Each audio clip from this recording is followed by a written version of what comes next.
ਉੱਥੇ ਅਮਲਾਂ ਦੇ ਹੋਣੇ ਨੇ ਨਬੇੜੇ, ਕਿਸੇ ਨੇ ਤੇਰੀ ਜ਼ਾਤ ਪੁੱਛਣੀ। ਤੇ ਬੁੱਲੇ ਸ਼ਾਹ ਪਿਆ ਫਰਮਾਂਦਾ, ਕਰ ਕਤਨ ਵੱਲ ਧਿਆਨ ਕੁੜੇ। ਸ਼ਾਹ ਹੁਸੈਨ ਪਿਆ ਆਖਦੇ ਨੇ, ਕਤ ਚਰਖਾ ਸ਼ਾਮ ਮਨਾਵੇਂਗੀ, ਨਿਤ ਖੇਡਣ ਨੂੰ ਪਛਤਾਵੇਂਗੀ। ਕੋਈ ਹਾਲ ਮਸਤ, ਕੋਈ ਮਾਲ ਮਸਤ, ਕੋਈ ਰੋਟੀ ਫੁਲਕਾ ਦਾਲ ਮਸਤ। ਕੁਰਾਨ 'ਚ ਲਿਖਿਆ ਹੈ ਕੋ ਆਇਤ ਹੈ ਕਿ ਕਿਸੇ ਬੰਦੇ ਨੂੰ ਇਹਦਾ ਹੱਕ ਨਹੀਂ ਪਹੁੰਚਦਾ ਕਿ ਉਹ ਆਪਣੀ ਲੋੜ, ਜਿਹੜੀ ਜ਼ਾਤੀ ਲੋੜ ਹੈ, ਉਹਦੇ ਤੋਂ ਵੱਧ ਆਪਣੇ ਕੋਲ ਮਾਲ ਦੌਲਤ ਰੱਖੇ। ਬਗਾਨੀ ਮੱਝ ਦਾ ਬਹਾਨਾ ਵੱਡਾ ਹੀ ਜਾਪਦਾ ਹੈ। ਬੰਦਾ ਜਿਹੜਾ ਆਪ ਜੋ ਵੀ ਮਰਜ਼ੀ ਉਹਦੇ ਕੋਲ ਹੋਏ, ਉਹਦੇ ਤੇ ਸਬਰ ਸ਼ੁਕਰ ਕਰਨ ਦੀ ਥਾਂ ਦੂਜਿਆਂ ਦੇ ਲੀੜਿਆਂ ਵੱਲ ਵਹਿੰਦਾ, ਦੂਜਿਆਂ ਦੇ ਕੋਠਿਆਂ ਵੱਲ ਵਹਿੰਦਾ, ਦੂਜਿਆਂ ਦੀਆਂ ਗੱਡੀਆਂ ਵੱਲ ਵਹਿੰਦਾ। ਕੌਣ ਕਿਸੇ ਵੱਲ ਆਵੇ ਜਾਵੇ, ਦਾਣਾ ਪਾਣੀ ਖਿੱਚ ਲਿਆਵੇ। ਕੋਈ ਵੀ ਕਿਸੇ ਨੂੰ ਕੁਝ ਨਹੀਂ ਦਿੰਦਾ। ਉਹ ਬੰਦਾ, ਹਰ ਬੰਦੇ ਦਾ ਜਿਹੜਾ ਆਉਣ ਵਾਲਾ ਬੰਦਾ ਉਹਦਾ ਮੁਕੱਦਰ ਹੁੰਦਾ, ਜਿਹੜਾ ਉਹ ਨਾਲ ਲੈ ਕੇ ਆਉਂਦਾ। ਜਿਉਂ ਜਿਉਂ ਧੋਏਂਗੀ ਤਿਉਂ ਤਿਉਂ ਰੋਏਂਗੀ। ਜ਼ਿੰਦਗੀ ਦੀ ਮੈਲ ਕੁਚੈਲ ਨੂੰ ਧੋਣ ਦੀ ਕੋਸ਼ਿਸ਼ ਕਰੇਂਗੀ ਤੇ ਫਿਰ ਤੂੰ ਇੰਨੀ ਕੁ ਮੈਲ ਲਾ ਲਈਏ ਕਿ ਉਹਨੂੰ ਧੁੱਪਦਿਆਂ ਬੜਾ ਚਿਰ ਲੱਗੇਗਾ। ਕਾਹਦਾ ਪਤਾ ਜ਼ਿੰਦਗੀ ਦਾ ਸਾਹ ਕਿਹੜੇ ਵੇਲੇ ਆਉਣਾ, ਕਿਹੜੇ ਵੇਲੇ ਨਹੀਂ ਆਉਣਾ।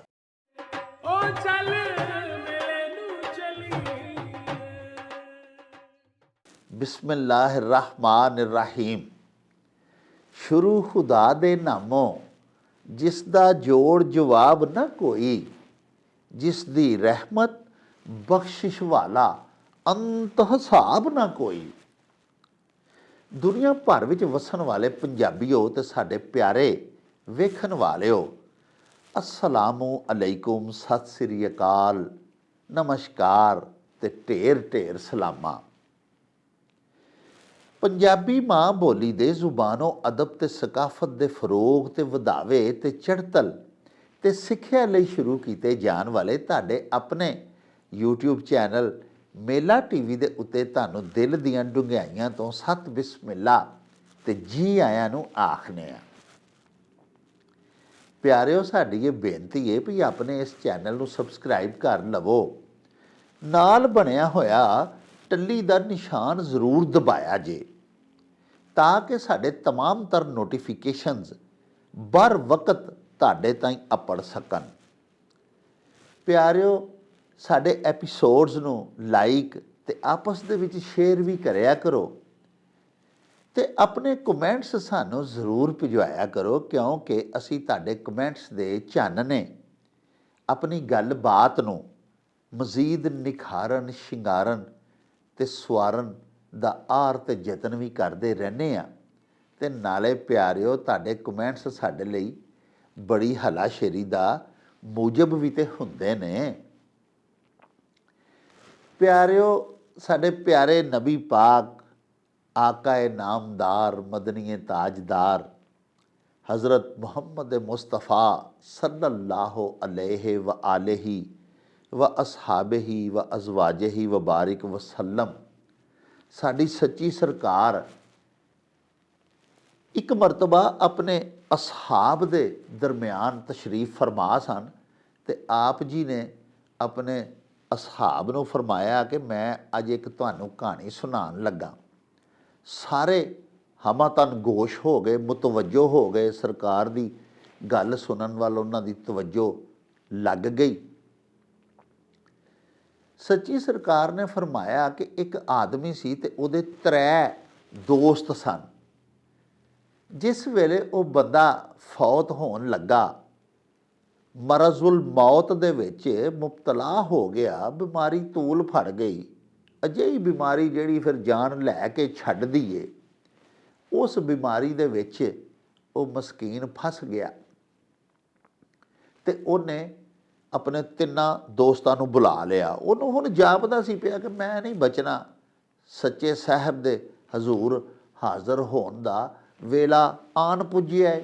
उन्हें अपने 3 यारां दोस्तां नूं बुला लिया ते बुला के आखन लगा कि यार मैं बड़ा फस गया ते इस वेले मेरी कोई मदद तुसी कर सकदे हो, तुसी मेरे बड़े प्यारे दोस्त हो। साहिबो पहले तो उहदे ਜਿਹੜੇ ਦੋਸਤ ਸਨ, ਪਹਿਲਾ ਜਿਹੜਾ ਯਾਰ ਸੀ, ਉਹਨੇ ਆਖਿਆ ਕਿ ਬਾਬਾ ਸਾਰੀ ਜ਼ਿੰਦਗੀ ਤੇਰੀ ਮੈਂ ਬੜੀ ਖਿਦਮਤ ਕੀਤੀ ਤੂੰ ਜੋ ਮੂੰਹੋਂ ਕੱਢਿਆ ਮੈਂ ਉਸੇ ਵੇਲੇ ਹਾਜ਼ਰ, ਜਿੰਨੇ ਜੋਗਾ ਸਾਂ, ਜਿੱਥੇ ਤੂੰ ਚਾਹਿਆ ਮੈਨੂੰ ਵਰਤਿਆ ਤੇ ਮੈਂ ਪੂਰਾ ਉਤਰਿਆ। ਹੁਣ ਇਸ ਮੌਕੇ 'ਤੇ ਜਦੋਂ ਕਿ ਰੱਬ ਦਾ ਹੁਕਮ ਵਾਰਦ ਹੋਣ ਡਿਆ ਤੇਰੇ ਉੱਤੇ, ਮੈਂ ਤੇਰੀ ਕੋਈ ਮਦਦ ਨਹੀਂ ਕਰ ਸਕਦਾ। ਉਹਨੇ ਆਪਣੇ ਦੂਸਰੇ ਸੱਜਣ ਨੂੰ ਪੁੱਛਿਆ ਕਿ ਯਾਰ ਤੂੰ ਕੋਈ ਮੇਰਾ ਇਸ ਵੇਲੇ ਦੁੱਖ ਭਾਰ ਵੰਡਾ ਸਕਣਾ? ਉਹਨੇ ਆਖਿਆ ਮੈਂ ਕੁਛ ਨਹੀਂ ਕਰ ਸਕਦਾ, ਮੈਂ ਸਿਰਫ ਇਹ ਕਰ ਸਕਣਾ ਕਿ ਜਦੋਂ ਮੌਤ ਤੇਰੇ 'ਤੇ ਵਾਰਦ ਹੋ ਜਾਏਗੀ, ਤੇਰੀ ਜਾਨ ਨਿਕਲ ਜਾਏਗੀ, ਉਦੋਂ ਤੱਕ ਮੈਂ ਤੇਰੇ ਕੋਲ ਹੀ ਹਾਂ, ਤੇਰੀ ਖਿਦਮਤ 'ਚ ਹਾਜ਼ਰ ਹਾਂ। ਦਵਾਈ ਦਾਰੂ ਤੈਨੂੰ ਪਿਆਣਾ ਪਿਆ, ਰੋਟੀ ਪਾਣੀ ਜੋ ਖਾਣਾ ਪੀਣਾ ਹੀ ਹੁਕਮ ਕਰ, ਤੇਰੀ ਖਿਦਮਤ 'ਚ ਹਾਜ਼ਰ ਕਰ ਦੇਣਾ। ਜਦੋਂ ਤੂੰ ਮਰ ਜਾਏਗਾ ਤੈਨੂੰ ਨਵਾਵਾਂਗਾ, ਤੈਨੂੰ ਕਫਨਾਵਾਂਗਾ, ਕਫਨ ਸ਼ਫਨ ਪਵਾਵਾਂਗਾ। ਉਸ ਤੋਂ ਬਾਅਦ ਤੇਰੇ ਜਨਾਜ਼ੇ ਦਾ ਐਲਾਨ ਕਰਾਂਗਾ, ਦੋਸਤਾਂ ਨੂੰ ਇਕੱਠਾ ਕਰਾਂਗਾ, ਰਿਸ਼ਤੇਦਾਰ ਬੁਲਾਵਾਂਗਾ, ਤੈਨੂੰ ਖੂਬਸੂਰਤ ਸੋਹਣੀ ਸਾਫ ਸੁਥਰੀ ਜਗ੍ਹਾ ਵੇਖ ਕੇ ਉੱਥੇ ਤੇਰੀ ਕਬਰ ਖੁਦਵਾਵਾਂਗਾ, ਤੇਰਾ ਜਨਾਜ਼ਾ ਲੈ ਕੇ ਜਾਵਾਂਗੇ, ਜਨਾਜ਼ਾ ਪੜ੍ਹਾਂਗੇ, ਤੈਨੂੰ ਦਫਨਾਵਾਂਗੇ। ਸਭ ਕੁਝ ਤੇਰੀਆਂ ਜਿਹੜੀਆਂ ਰਸੂਮਾਤ ਹੁੰਦੀਆਂ ਨੇ ਮੌਤ ਦੀਆਂ ਉਹ ਅਦਾ ਕਰਾਂਗੇ, ਸਾਰੀਆਂ ਰਸਮਾਂ ਸਾਰੇ ਕੰਮ ਪੂਰੇ ਕਰਾਂਗੇ ਅਤੇ ਤੈਨੂੰ ਕਬਰ ਦੇ ਵਿੱਚ ਨੱਪਣ ਤੱਕ ਤੇਰੇ ਨਾਲ ਰਵਾਂਗੇ, ਤੇਰੀ ਡੈੱਡ ਬਾਡੀ ਦੇ ਨਾਲ, ਤੇਰੀ ਮਈਅਤ ਦੇ ਨਾਲ। ਉਸ ਤੋਂ ਬਾਅਦ ਉਹਨੇ ਫਿਰ ਤੀਸਰੇ ਆਪਣੇ ਸੱਜਣ ਨੂੰ ਪੁੱਛਿਆ ਕਿ ਤੂੰ ਮੇਰੀ ਕੋਈ ਮਦਦ? ਉਹਨੇ ਆਖਿਆ ਜੀ ਮੈਂ ਨਾ ਸਿਰਫ ਤੇਰੇ ਨਾਲ ਜਨਾਜ਼ਗਾਹ ਤੱਕਰ ਵੀ ਚੱਲਾਂਗਾ, ਤੇਰੀ ਕਬਰ ਦੇ ਵਿੱਚ ਵੀ ਤੇਰੇ ਨਾਲ ਜਾਵਾਂਗਾ, ਕਬਰ ਦੇ ਵਿੱਚ ਵੀ ਤੇਰੇ ਨਾਲ ਰਵਾਂਗਾ, ਬਿਲਕੁਲ ਤੈਨੂੰ ਕੰਡ ਨਹੀਂ ਕਰਾਂਗਾ। ਔਰ ਕਿਆਮਤ ਵਾਲੇ ਦਿਨ ਜਦੋਂ ਤੂੰ ਜਾ ਕੇ ਅੱਲਾਹ ਪਾਕ ਸੱਚੇ ਸਾਹਿਬ ਦੀ ਕਚਹਿਰੀ ਦੇ ਵਿੱਚ ਰੋਜ਼ੇ ਜਜ਼ਾ ਨੂੰ ਪੇਸ਼ ਹੋਏਗਾ, ਉੱਥੇ ਵੀ ਤੇਰੇ ਨਾਲ ਖਲੋਤਾ ਹੋਵਾਂਗਾ, ਜਿੰਨੇ ਜੋਗਾ ਵਾਂ ਤੇਰਾ ਪੂਰਾ ਸਾਥ ਦਿਆਂਗਾ, ਤੈਨੂੰ ਕੰਡ ਨਹੀਂ ਮੈਂ ਦੇਣ ਲਗਾ। ਹੁਣ ਅਸਹਾਬ ਸਾਰੇ ਬੇਤਾਬ ਸਨ। ਉਹਨਾਂ ਪੁੱਛਿਆ ਕਿ ਹਜ਼ੂਰ ਇਹ ਤਰੇਵੇਂ ਦੋਸਤ ਕਿਹੜੇ ਸਨ? ਹਜ਼ੂਰ ਪਾਕ ਫਰਮਾਇਆ ਕਿ ਪਹਿਲਾ ਦੋਸਤ ਤੇ ਸੀ ਮਾਲ, ਜਿਹਨੇ ਆਖਿਆ ਕਿ ਸਾਰੀ ਜ਼ਿੰਦਗੀ ਮੈਂ ਤੇਰੀ ਬੜੀ ਖਿਦਮਤ ਕੀਤੀ ਹੈ, ਪਰ ਹੁਣ ਜਦੋਂ ਅੱਲਾਹ ਪਾਕ ਦਾ ਹੁਕਮ ਵਾਰਦ ਹੋਣ ਲੱਗਾ ਔਰ ਤੂੰ ਮਰਨ ਲੱਗਾ, ਮੈਂ ਤੇਰੀ ਕੋਈ ਮਦਦ ਨਹੀਂ ਕਰ ਸਕਦਾ। ਪਿਆਰਿਓ, ਜੇ ਰੁਪਈਆਂ ਦੇ ਨਾਲ, ਮਾਲੋ ਦੌਲਤ ਦੇ ਨਾਲ ਮੌਤ ਟਲ ਸਕਦੀ ਤੇ ਫਿਰ ਧੰਨਵਾਨ ਕਦੀ ਨਾ ਮਰਦੇ। ਦੂਸਰਾ ਹਜ਼ੂਰ ਪਾਕ ਸੱਚੇ ਸਾਹਿਬ ਫਰਮਾਇਆ ਉਹਦਾ ਦੋਸਤ ਉਹਦੇ ਅਹਿਲੋ ਅਯਾਲ ਨੇ। ਜਦੋਂ ਕੋਈ ਬੰਦਾ ਮਰ ਜਾਂਦਾ, ਅਹਿਲੋ ਅਯਾਲ ਜਿਹੜੇ ਨੇ ਉਹ ਆਪਣੇ ਉਸ ਬਜ਼ੁਰਗ ਨੂੰ ਜਿਹੜਾ ਕਿ ਫੌਤ ਹੋ ਜਾਂਦਾ, ਉਹਨੂੰ ਕਫਨਾਉਂਦੇ ਨੇ, ਨਵਾਉਂਦੇ ਨੇ, ਉਹਨੂੰ ਉਹਦਾ ਜਨਾਜ਼ਾ ਲੈ ਕੇ ਜਾਂਦੇ ਨੇ, ਜਨਾਜ਼ਾ ਪੜ੍ਹਦੇ ਨੇ, ਉਹਨੂੰ ਬਾਵਕਾਰ ਅੰਦਾਜ਼ ਵਿੱਚ ਆਪਣੀਆਂ ਇਸਲਾਮੀ ਰਸੂਮਾਤ ਦੇ ਮੁਤਾਬਕ ਦੀਗਰ ਜਿਹੜੇ ਮਜ਼ਾਹਬ ਨੂੰ ਮੰਨਣ ਵਾਲੇ ਨੇ ਉਹ ਲੋਕ ਆਪਣੇ ਮਜ਼ਹਬ ਦੇ ਮੁਤਾਬਕ ਆਪਣੇ ਮੁਰਦਿਆਂ ਨੂੰ ਦਫਨਾਉਂਦੇ ਨੇ, ਉਹਨਾਂ ਦੀ ਆਖਰੀ ਰਸੂਮਾਤ ਅਦਾ ਕਰਦੇ ਨੇ। ਅਤੇ ਤੀਜਾ ਜਿਹੜਾ ਦੋਸਤ ਪਿਆਰੇ ਨਬੀ ਪਾਕ ਨੇ ਫਰਮਾਇਆ ਕਿ ਕਬਰ ਦੇ ਵਿੱਚ ਵੀ ਨਾਲ ਜਾਂਦਾ ਅਤੇ ਕਿਆਮਤ ਵਾਲੇ ਦਿਹਾੜੇ ਤੱਕ ਸਾਥ ਦੇਗਾ, ਉਹ ਪਿਆਰਿਓ ਬੰਦੇ ਦੇ ਆਮਾਲ ਨੇ। ਯਾਨੀ ਤਿੰਨ ਬੰਦਿਆਂ ਨੂੰ ਬੰਦਾ ਦੋਸਤ ਬਣਾਉਂਦਾ ਹੈ, ਮਾਲੋ ਦੌਲਤ ਨੂੰ, ਅਹਿਲੋ ਅਯਾਲ ਨੂੰ, ਇਹਨਾਂ 'ਤੇ ਹੀ ਹੰਮਾ ਰੱਖਦਾ ਨਾ, ਹੰਮਾ ਮਾਨ ਹੁੰਦਾ ਵੀ ਮੇਰੇ ਕੋਲ ਮਾਲ ਬੜਾ, ਕਿਤੇ ਫਸ ਜਾਂਗੇ ਤਾਂ ਮਾਲ ਕੰਮ ਆ ਜਾਏਗਾ। ਫਿਰ ਧੀਆਂ ਪੁੱਤਰਾਂ 'ਤੇ ਵੀ ਮਾਣ ਹੁੰਦਾ, ਲੱਗਦਿਆਂ ਲਾਣਿਆਂ 'ਤੇ ਵੀ ਹੁੰਦਾ ਵੀ ਸਾਡੇ ਰਿਸ਼ਤੇਦਾਰ ਬੜੇ ਬੜੇ ਵੱਡੇ ਜੱਜ ਨੇ, ਜਰਨੈਲ ਨੇ, ਅਫਸਰ ਨੇ, ਹੈ ਜੀ। ਲੇਕਿਨ ਚਲੋ ਸਾਰੇ झगड़े ही ज़िंदगी तक हैं, कौन मरता है फिर किसी के लिए। ਹਯਾਤੀ ਦੇ ਵਿੱਚ ਹੋ ਸਕਦਾ ਰਿਸ਼ਤੇਦਾਰ ਅਹਿਲੋ ਅਯਾਲ ਵੀ ਕੰਮ ਆਉਂਦੇ ਹੋਣ, ਪਰ ਮਰਨ ਤੋਂ ਬਾਅਦ ਕੌਣ ਸਾਥ ਦਿੰਦਾ? ਮਰਨ ਤੋਂ ਬਾਅਦ ਤੀਸਰਾ ਜਿਹੜਾ ਨਬੀ ਪਾਕ ਦੋਸਤ ਦੱਸਿਆ, ਆਮਾਲ, ਮਾਲ, ਅਯਾਲ ਔਰ ਆਮਾਲ। ਤੇ ਸਾਹਿਬੋ ਆਮਾਲ ਨੇਕ ਚੰਗੇ ਕੰਮ, ਇਹ ਵਾਹਿਦ ਇਨਸਾਨ ਦਾ ਇਸ ਫਾਨੀ ਦੁਨੀਆ ਦੇ ਵਿੱਚ ਦੋਸਤ ਐਸਾ ਹੈ ਜਿਹਨੇ ਮਰਨ ਤੋਂ ਬਾਅਦ ਵੀ ਖੁਦਾ ਪਾਕ ਦੀ ਕਚਹਿਰੀ ਤੱਕ ਵੀ ਸਾਥ ਨਿਭਾਉਣਾ ਹੈ। ਇਸੇ ਲਈ ਸਾਡੇ ਪੰਜਾਬੀ ਜ਼ੁਬਾਨ ਦੇ ਸੂਫੀਆਏ ਕਿਰਾਮ ਤੇ ਔਲੀਆਏ ਉਜ਼ਾਮ ਜਿਹੜੇ ਨੇ ਉਹਨਾਂ ਪਿਆਰਿਓ ਜ਼ੋਰ ਦਿੱਤਾ। ਸਾਡੀ ਸਾਰੀ ਕਲਾਸਿਕ ਪੋਇਟਰੀ, ਸਾਡੀ ਸਾਰੀ ਸੂਫੀਆਨਾ ਸ਼ਾਇਰੀ ਇੱਕੋ ਹੀ ਗੱਲ ਕਰਦੀ ਹੈ। ਉੱਥੇ ਅਮਲਾਂ ਦੇ ਹੋਣੇ ਨੇ ਨਬੇੜੇ, ਕਿਸੇ ਨੇ ਤੇਰੀ ਜ਼ਾਤ ਪੁੱਛਣੀ। ਤੇ ਬੁੱਲੇ ਸ਼ਾਹ ਪਿਆ ਫਰਮਾਂਦਾ ਕਰ ਕੱਤਨ ਵੱਲ ਧਿਆਨ ਕੁੜੇ। ਸ਼ਾਹ ਹੁਸੈਨ ਪਿਆ ਆਖਦੇ ਨੇ ਕੱਤ ਚਰਖਾ ਸ਼ਾਮ ਮਨਾਵੇਂਗੀ, ਨਿਤ ਖੇਡਣ ਨੂੰ ਪਛਤਾਵੇਂਗੀ। ਸੋ ਪਿਆਰਿਓ, ਇਸ ਦੁਨੀਆ ਦੇ ਵਿੱਚ ਬੜੇ ਦੋਸਤ ਸਾਨੂੰ ਮਿਲਦੇ ਨੇ, ਲੇਕਿਨ ਸੱਚਾ ਦੋਸਤ ਜਾਂ ਨਿਸਾਰ ਸਾਥੀ ਤੋੜ ਧੁਰ ਦਰਗਾਹ ਤੱਕ ਸਾਥ ਦੇਣ ਵਾਲਾ ਉਹ ਬੰਦੇ ਦੇ ਚੰਗੇ ਕੰਮ ਨੇ, ਨੇਕ ਅਮਾਲ ਨੇ। ਅੱਲਾ ਸਾਈਂ ਅੱਗੇ ਸਾਡੀ ਦੁਆ ਹੈ, ਬੇਨਤੀ ਹੈ, ਤਰਲਾ ਹੈ ਕਿ ਰੱਬ ਸਾਨੂੰ ਸਿਰਾਤੇ ਮੁਸਤਕੀਮ ਤੇ ਚੱਲਣ ਦੀ ਤੌਫੀਕ ਅਤਾ ਫਰਮਾਏ। ਔਰ ਸਾਡੇ ਦੀਗਰ ਮਜ਼ਾਹਬ ਨੂੰ ਮੰਨਣ ਵਾਲੇ ਜਿੰਨੇ ਵਿਊਅਰਸ ਨੇ ਸਾਡੇ ਨਾਲ ਜੁੜੇ ਨੇ, ਉਹਨਾਂ ਨੂੰ ਵੀ ਉਹਨਾਂ ਦੇ ਦੀਨਾਂ ਦੇ ਮੁਤਾਬਕ ਚੰਗੇ ਕੰਮ ਕਰਨ ਦੀ ਤੌਫੀਕ ਅਤਾ ਫਰਮਾਏ। ਕਿਉਂਕਿ ਸੱਚਿਓ ਸਾਹਿਬੋ, ਦੁਨੀਆ ਦੇ ਵਿੱਚ ਮਜ਼ਹਬ ਕੋਈ ਐਸਾ ਨਹੀਂ, ਦੀਨ ਕੋਈ ਅਜਿਹਾ ਨਹੀਂ ਜਿਹੜਾ ਆਪਣੇ ਪੈਰੋਕਾਰਾਂ ਨੂੰ, ਆਪਣੇ ਮੰਨਣ ਵਾਲਿਆਂ ਨੂੰ ਭੈੜੇ ਪਾਸੇ ਲਾਏ। ਦੀਨ ਤੇ ਬਾਬੇ ਨਾਨਕ ਦਾ ਹੋਵੇ ਜਾਂ ਮਹਾਭਾਰਤ ਪੜ੍ਹ ਲਓ, ਭਗਵਤ ਗੀਤਾ ਪੜ੍ਹ ਲਓ ਪਿਆਰਿਓ, ਜਾਂ ਹਜ਼ਰਤ ਮਸੀਹ ਨੂੰ ਮੰਨਣ ਵਾਲੇ ਜਿਹੜੇ ਵੀ ਲੋਕ ਨੇ, ਅਸੀਂ ਤੇ ਇਹਨਾਂ ਤਿੰਨਾਂ ਚੌਹਾਂ ਮਜ਼ਹਬਾਂ ਦੇ ਦੋਸਤਾਂ ਦਾ ਨਾਂ ਇਸ ਵਾਸਤੇ ਲੈਂਦੇ ਹਾਂ ਵੀ ਸਾਡੇ ਪੰਜਾਬ ਵਿੱਚ ਜ਼ਿਆਦਾ ਮਸੀਹੀ ਨੇ, ਜ਼ਿਆਦਾ ਹਿੰਦੂ ਮਤ ਨੂੰ ਮੰਨਣ ਵਾਲੇ ਨੇ, ਜ਼ਿਆਦਾ ਸਿੱਖੀਜ਼ਮ ਨੂੰ ਮੰਨਣ ਵਾਲੇ ਨੇ, ਜ਼ਿਆਦਾ ਮੁਸਲਮਾਨ ਸਾਡੇ ਭਾਈ ਨੇ। ਸੋ ਸਾਨੂੰ ਆਪਣੇ ਆਪਣੇ ਅਧਿਆਨ, ਆਪਣੇ ਆਪਣੇ ਜਿਹੜੇ ਮਜ਼ਾਹਬ ਨੇ, ਉਹਨਾਂ ਦੇ ਅਹਕਾਮਾਤ ਦੇ ਉੱਤੇ ਚੱਲਦਿਆਂ ਹੋਇਆਂ ਨੇਕ ਕੰਮ ਕਰਨੇ ਚਾਹੀਦੇ ਨੇ। ਇਹੋ ਹੀ ਨਾਲ ਜਾਣੇ ਜੇ ਪਿਆਰਿਓ। ਆਓ ਚਲੀਏ ਹੁਣ ਤੁਹਾਡੇ ਅਖਾਨ ਲੈ ਕੇ ਬਾਬਾ ਜੀ ਇਹਸਾਨ ਬਾਜਵਾ ਹੋਰਾਂ ਦੇ ਪਿੰਡ, ਉੱਥੇ ਚੱਲ ਕੇ ਬਾਕੀ ਗੱਲਾਂ ਬਾਤਾਂ ਤੇ ਬਾਕੀ ਵਿਚਾਰ ਤੁਹਾਡੇ ਨਾਲ ਸਾਂਝੇ ਕਰਾਂਗੇ। ਆਓ ਸਾਡੇ ਨਾਲ।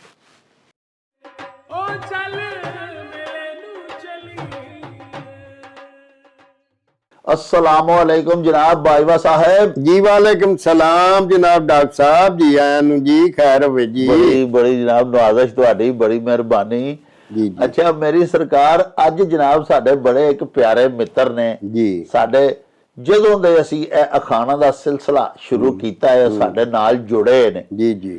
ਔਰ ਹਰ ਰੋਜ਼ ਜਨਾਬ ਸਾਨੂੰ ਦੱਸਦੇ ਨੇ ਕਿ ਅੱਜ ਮੈਂ ਤੁਹਾਡਾ 90ਵਾਂ ਐਪੀਸੋਡ ਜਿਹੜਾ ਉਹ ਸਵੇਰੇ ਉੱਠ ਕੇ ਵੇਖਿਆ। वाह। ਔਰ ਫਰਮਾਉਂਦੇ ਨੇ ਕਿ ਨਮਾਜ਼ ਤੋਂ ਬਾਅਦ ਪਹਿਲਾ ਕੰਮ ਇਹ ਹੀ ਹੁੰਦਾ ਕਿ ਸਬਕ ਸੁਬਕ ਪੜ੍ਹ ਕੇ ਤੇ ਤੁਹਾਡਾ ਵੇਖੀਏ ਵੀ ਅੱਜ ਬਾਜਵਾ ਸਾਹਿਬ ਹੋਰਾਂ ਕਿਹੜੀਆਂ ਗੱਲਾਂ ਕੀਤੀਆਂ। अच्छा। ਡਾਕਟਰ ਸਈਦ ਅਹਿਮਦ ਸਾਹਿਬ ਉਹਨਾਂ ਦਾ ਨਾਂ ਹੈ ਜਨਾਬ जी जी ਤੇ ਬਹਿਰੀਆ ਟਾਊਨ ਲਾਹੌਰ ਉਹ ਰਹਿੰਦੇ ਨੇ। जी जी जी। ਉਹਨਾਂ ਜਨਾਬ ਅਖਾਨ ਭਜਵਾਇਆ हम्म। ਕਿ ਕੋਈ ਹਾਲ ਮਸਤ, हाँ जी। ਕੋਈ ਮਾਲ ਮਸਤ, हाँ जी। ਕੋਈ ਰੋਟੀ ਫੁਲਕਾ ਦਾਲ ਮਸਤ। ਇਹਦੇ ਚ ਦੱਸਿਆ ਗਿਆ ਇਸ ਖਾਨ ਚ ਕਿ ਹਰ ਬੰਦਾ ਜਿਹੜਾ ਨਾ ਜੀ, ਉਹ ਮਤਲਬ ਇਹ ਹੈ ਕਿ ਕੁਝ ਲੋਕ ਜਿਹੜੇ ਨੇ ਉਹ ਤੇ ਜਿਹੜੇ ਹਾਲ ਚ ਵੀ ਰਹਿ ਰਹੇ ਨੇ ਨਾ, ਆਹਾ ਅੱਲਾਹ ਤਾਲਾ ਦਾ ਸ਼ੁਕਰ ਅਦਾ ਕਰਦੇ ਨੇ ਜੀ, ਤੇ ਉਹਦੇ ਵਿੱਚ ਹੀ ਉਹ ਮਸਤ ਹੁੰਦੇ ਨੇ। ਵਾਹ। ਯਾਨੀ ਉਹਨਾਂ ਨੂੰ ਇਸ ਗੱਲ ਦਾ ਕੋਈ ਫਿਕਰ ਨਹੀਂ ਹੁੰਦਾ ਵੀ ਸਵੇਰ ਦੀ ਰੋਟੀ ਖਾਧੀ ਏ ਜੀ, ਤੇ ਦੁਪਹਿਰ ਦਾ ਪ੍ਰਬੰਧ ਰੱਬ ਕਿਵੇਂ ਕਰੇਗਾ ਹਾਂ ਜਾਂ ਸ਼ਾਮ ਦਾ ਕਿਵੇਂ ਕਰੇਗਾ। ਹਾਂ ਉਹਨਾਂ ਨੂੰ ਇਹ ਪੂਰਾ ਧਿਆ ਹੁੰਦਾ ਹੈ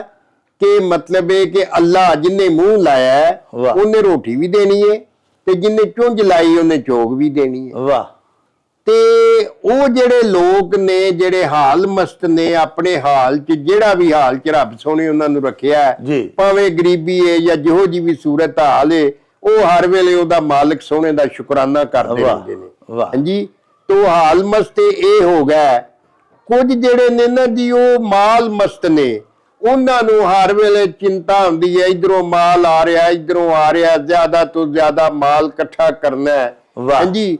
ਦੌਲਤ ਇਕੱਠੀ ਕਰਨੀ ਹੈ, ਦੌਲਤ ਇਕੱਠੀ ਕਰਦਿਆਂ ਸ਼ੂਗਰ ਹੋ ਜਾਣੀ, ਬਲੱਡ ਪ੍ਰੈਸ਼ਰ ਹੋ ਜਾਣੇ, ਸਾਰਾ ਕੁਝ ਜਦੋਂ ਇਕੱਠਾ ਹੋ ਜਾਣਾ ਤੇ ਕਿਸੇ ਦਿਨ ਬ੍ਰੇਨ ਹੈਮਰੇਜ ਹੋਣਾ ਤੇ ਆਪ ਸਰਕਾਰ ਉਹਦਾ ਪਹਿਲਾਂ ਹਸਪਤਾਲ 'ਚ ਜਾਣਾ, ਬਾਅਦ 'ਚ ਕਬਰਸਤਾਨ 'ਚ ਟੁਰ ਜਾ। ਤੋਂ ਨਾਲ ਤੇ ਕੋਈ ਸ਼ਾਇਦ ਜਾਂਦੀ ਨਹੀਂ ਜਾਂਦੀ। ਹਾਂਜੀ, ਜੇ ਤੇ ਜਾਂਦੀ ਹੋਏ ਤੇ ਕੋਈ ਵੇਖ ਵੀ ਲੈਣ, ਜਾਂਦਿਆਂ ਨੂੰ ਵਹਿੰਦੇ ਵੀ ਨੇ ਸਾਰੇ। ਜੀ ਜੀ ਹਾਂਜੀ, ਕਿ ਮੈਂ ਅੱਗੇ ਵੀ ਅਰਜ਼ ਕੀਤੀ ਸੀ ਵੀ ਕਫਨ ਨੂੰ ਬੋਝਾ ਕੋਈ ਨਹੀਂ ਹੁੰਦਾ, ਤੇ ਫੇਰ ਵੀ ਮਤਲਬ ਇਹ ਨਹੀਂ ਮੁੜਦੇ, ਤੇ ਉਹ ਮਤਲਬ ਜਿਹੜਾ ਰੱਬੀ ਹੁਕਮ ਹੈ ਉਹਦੀ ਉਲੰਘਣਾ। ਹਾਂਜੀ, ਜਦੋਂ ਉਹ ਚੋਂ ਆਂਦਾ ਵੀ ਕਿਸੇ ਬੰਦੇ ਕੋ ਕੁਰਾਨ 'ਚ ਲਿਖਿਆ ਹੈ ਕੋ ਆਇਤ ਹੈ ਕਿ ਕਿਸੇ ਬੰਦੇ ਨੂੰ ਇਹਦਾ ਹੱਕ ਨਹੀਂ ਪਹੁੰਚਦਾ ਕਿ ਉਹ ਆਪਣੀ ਲੋੜ, ਜਿਹੜੀ ਜ਼ਾਤੀ ਲੋੜ ਹੈ, ਉਹਦੇ ਤੋਂ ਵੱਧ ਆਪਣੇ ਕੋਲ ਮਾਲ ਦੌਲਤ ਰੱਖੇ। ਹਾਂਜੀ, ਤੇ ਫੇਰ ਉਹਨੂੰ ਇਕੱਠਿਆਂ ਕਰਨਾ, ਦਰਬਾਂ ਤਕਸੀਮਾਂ ਤੇ ਇਹ ਉਹ ਹਰ ਵੇਲੇ ਲੱਗਿਆ ਰਹਿਣਾ। ਤੇ ਉਹ ਲੋਕ ਮਾਲ ਮਸਤ ਨੇ, ਉਹ ਇਹ ਸਮਝਦੇ ਨੇ ਮੈਂ ਦਵਾਨੀਆਂ ਗਿਣਦਾ ਰਾਤ ਨੂੰ ਸੌ ਜਾਂਦਾ, ਸਵੇਰੇ ਉੱਠ ਕੇ ਫੇਰ ਗਿਣਨ ਲੱਗ ਪੈਂਦਾ। ਤੇ ਕੁਝ ਜਿਹੜੇ ਨੇ ਉਹ ਰੋਟੀ ਫੁਲਕਾ ਦਾਲ ਮਸਤ ਨੇ, ਕਿ ਉਹਨਾਂ ਨੂੰ ਮਤਲਬ ਇਹ ਹੈ ਕਿ ਉਹ ਜ਼ਿੰਦਗੀ ਉਹਨਾਂ ਦੀ ਇਸੇ ਯੋਧ ਵਿੱਚ ਲੰਘ ਜਾਂਦੀ ਹੈ ਕਿ ਮੈਨੂੰ ਰੋਟੀ ਲੱਭ ਜਾਏ ਤੇ ਕੋਈ ਦਾਲ ਦੂਲ ਲੱਭ ਜਾਏ ਖਾਣ ਲਈ, ਜਿਹੜੇ ਵੀ ਹਾਲ 'ਚ ਰਹਿ ਰਹੇ ਆ, ਤੇ ਮਿਹਨਤ ਮਜ਼ਦੂਰੀ ਲੱਭਦੀ ਰਵੇ ਤੇ ਮੈਂ ਆਪਣੇ ਮਤਲਬ ਇਹ ਕਿ ਹਾਲ ਸਾਲ ਨੂੰ ਪੂਰਾ ਕਰਦਾ ਰਵਾਂ। ਵਾਹ ਜੀ। ਲੋ ਜੀ ਪਿਆਰਿਓ, ਕੋਈ ਹਾਲ ਮਸਤ, ਕੋਈ ਮਾਲ ਮਸਤ, ਤੇ ਕੋਈ ਰੋਟੀ ਫੁਲਕਾ ਦਾਲ ਮਸਤ। ਵੇਖੋ ਨਾ, ਇਨਸਾਨਾਂ ਦੀਆਂ ਮੁਖਤਲਿਫ ਕੈਫੀਆਤ, ਉਹਨਾਂ ਦੀਆਂ ਮਿਜ਼ਾਜੀ ਵੰਨ ਸਵੰਨੀਆਂ ਹਾਲਤਾਂ, ਆਪੋ ਆਪਣੀ ਸੋਚ ਹੁੰਦੀ ਹੈ, ਆਪ ਨੂੰ ਆਪਣੀ ਹਰ ਬੰਦੇ ਦੀ ਫਿਕਰ ਹੈ। ਉਹਦੇ ਬਾਰੇ 'ਚ ਇਸ ਅਖਾਣ 'ਚ ਸਾਨੂੰ ਦੱਸ ਪਾਈ ਗਈ ਹੈ, ਜਿਵੇਂ ਬਾਜਵਾ ਸਾਹਿਬ ਦੱਸਿਆ ਕਿ ਕਈ ਤੇ ਐਸੇ ਬੰਦੇ ਨੇ ਜਿਹੜੇ ਆਪਣੇ ਹਾਲ 'ਚ ਮਸਤ ਨੇ, ਯਾਨੀ ਫਿਲਹਾਲ ਉਹਨਾਂ ਦਾ ਮੌਜੂਦਾ ਹਾਲ ਜਿਹੜਾ ਉਹ ਮਾਜ਼ੀ ਨਾਲੋਂ ਤੇ ਮੁਸਤਕਬਲ ਨਾਲੋਂ ਚੰਗਾ ਹੈ ਤੇ ਸੋਹਣਾ ਪਿਆ ਲੰਘਦਾ, ਤੇ ਉਹ ਇਹਦੇ 'ਚ ਹੀ ਮਸਤ ਨੇ। ਮਸਤ ਹੋਣ ਦਾ ਮਤਲਬ ਹੁੰਦਾ ਹੈ ਨਸ਼ੇ ਵਿੱਚ ਹੋਣਾ, ਜਾਂ ਕਿਸੇ ਸ਼ੈ ਦਾ ਨਸ਼ਾ ਹੋਣਾ, ਜਾਂ ਕਿਸੇ ਸ਼ੈ ਦਾ ਗਰੂਰ ਹੋਣਾ, ਤੇ ਉਹਦੇ 'ਚ ਬੰਦਾ ਫਿਰ ਮਸਤ ਹੁੰਦਾ, ਸਰਸ਼ਾਰ ਹੁੰਦਾ। ਕਈ ਤੇ ਅਜਿਹੇ ਬੰਦੇ ਨੇ, ਉਹ ਆਂਦੇ ਨੇ ਕਿ ਫਿਲਹਾਲ ਤਾਂ ਚੰਗਾ ਸੋਹਣਾ ਗੁਜ਼ਰਿਆ ਨਾ, ਤੇ ਇਨਸ਼ਾਅੱਲਾ ਰਾਤ ਦੀ ਵੀ ਰੱਬ ਦੇਗਾ, ਮੁਸਤਕਬਲ ਵੀ ਚੰਗਾ ਹੀ ਹੋਏਗਾ। ਤੇ ਕੋਈ ਮਾਲ ਮਸਤ ਨੇ, ਜਿਵੇਂ ਦੱਸਿਆ ਸਾਡੇ ਬਾਜਵਾ ਸਾਹਿਬ ਨੇ, ਕਿ ਉਹਨਾਂ ਨੂੰ ਧਨ ਇਕੱਠਾ ਕਰਨ ਦਾ ਇੱਕੋ ਹੀ ਮਸਤੀ ਹੈ, ਇੱਕੋ ਹੀ ਉਹਨਾਂ ਦਾ ਸ਼ੌਕ ਹੈ, ਇੱਕੋ ਹੀ ਨਸ਼ਾ ਹੈ ਕਿ ਵੱਧ ਸੋ ਵੱਧ ਇਕੱਠੀ ਕਿਵੇਂ ਕਰ ਸਕਣਾ ਵਾ। ਤੇ ਉਹ ਆਪਣਾ ਮਾਲੋ ਦੌਲਤ ਵੇਖ ਕੇ ਹੀ ਸਰਸ਼ਾਰ ਰਹਿੰਦੇ ਨੇ, ਨਸ਼ੇ 'ਚ ਰਹਿੰਦੇ ਨੇ। ਜਿਵੇਂ ਕੋਈ ਬੰਦਾ ਮੁਨਸ਼ੀ ਚੀਜ਼ ਇਸਤੇਮਾਲ ਕਰਕੇ ਨਸ਼ੇ 'ਚ ਆ ਜਾਂਦਾ ਨਾ, ਇਸ ਤਰ੍ਹਾਂ ਇਹਦਾ ਵੀ ਨਸ਼ਾ ਹੈ, ਬੇਤਹਾਸ਼ਾ ਮਾਲੋ ਦੌਲਤ ਹੋਣਾ। ਬੰਦਾ ਨਸ਼ਈਆਂ ਵਾਂਗ ਹੀ ਲਗਾ ਫਿਰਦਾ, ਕੰਮ 'ਚ ਅਕਲ ਵਾਲਾ ਫਿਰ ਇੱਕ ਵੀ ਨਹੀਂ ਉਹਦੇ ਕੋਲ ਹੁੰਦਾ, ਤੇ ਫਿਰ ਨਸ਼ਈਓ ਹੀ ਹੋਇਆ ਨਾ ਜੀ। ਤੇ ਕੋਈ ਰੋਟੀ ਫੁਲਕਾ ਦਾਲ ਮਸਤ, ਤੇ ਕੋਈ ਅਜੇ ਅੱਲਾ ਦੇ ਬੰਦੇ ਨੇ ਜਿਹੜੇ ਆਂਦੇ ਨੇ ਯਾਰ ਦਾਲ ਰੋਟੀ ਵੀ ਲੱਭਦੀ ਹੈ ਨਾ, ਇਹਦੇ ਜੀ ਮਸਤ ਰਹੋ, ਸ਼ੁਕਰ ਅੱਲਾ ਪਾਕ ਦਾ, ਸਬਰ ਸ਼ੁਕਰ ਦੀ ਆਪਣੀ ਜ਼ਿੰਦਗੀ ਗੁਜ਼ਾਰਦੇ ਨੇ। ਯਾਨੀ ਇਨਸਾਨਾਂ ਦੀਆਂ ਜਿਹੜੀਆਂ ਮੁਖਤਲਿਫ ਦੁਨਿਆਵੀ ਹਯਾਤੀ ਦੇ ਵਿੱਚ ਕੈਫੀਆਤ ਹੁੰਦੀਆਂ ਨੇ, ਉਹਨਾਂ ਦੀਆਂ ਵੰਨ ਸਵੰਨੀਆਂ ਮੁਖਤਲਿਫ ਨੌ ਹਾਲਤਾਂ, ਉਹਨਾਂ ਬਾਰੇ ਇਸ ਅਖਾਣ ਵਿੱਚ ਦੱਸ ਪਾਈ ਗਈ ਹੈ। ਬਾਜਵਾ ਸਾਹਿਬ ਸ਼ਾਇਰ ਸ਼ਕਰਗੜ੍ਹ ਨੇ, ਵਾਹ, ਜਨਾਬ ਸਫਦਰ ਹੁਸੈਨ ਪੱਪੂ ਬਾਦਸ਼ਾਹ, ਤੇ ਸਾਡੇ ਬੜੇ ਪਿਆਰੇ ਮਿੱਤਰ ਤੇ ਬੜੇ ਸੋਹਣੇ ਸ਼ਾਇਰ ਵੀ ਨੇ, ਸ਼ਿਵ ਕੁਮਾਰ ਬਟਾਲਵੀ ਜੀ ਦੇ ਇਲਾਕੇ ਦੇ ਨੇ, ਔਰ ਸਾਡੇ ਜਨਾਬ ਪਰਮਾਨੈਂਟ ਵਿਊਅਰ ਵੀ। ਵਾਹ ਵਾਹ ਵਾਹ। ਉਹਨਾਂ ਇੱਕ ਬੜਾ ਹੀ ਪਿਆਰਾ ਅਖਾਣ ਭੇਜਿਆ ਜੀ। ਉਹ ਆਖਦੇ ਨੇ ਕਿ ਬਗਾਨੀ ਮੱਝ ਦਾ ਬਹਾਨਾ ਹਾਂਜੀ ਵੱਡਾ ਹੀ ਜਾਪਦਾ ਹੈ।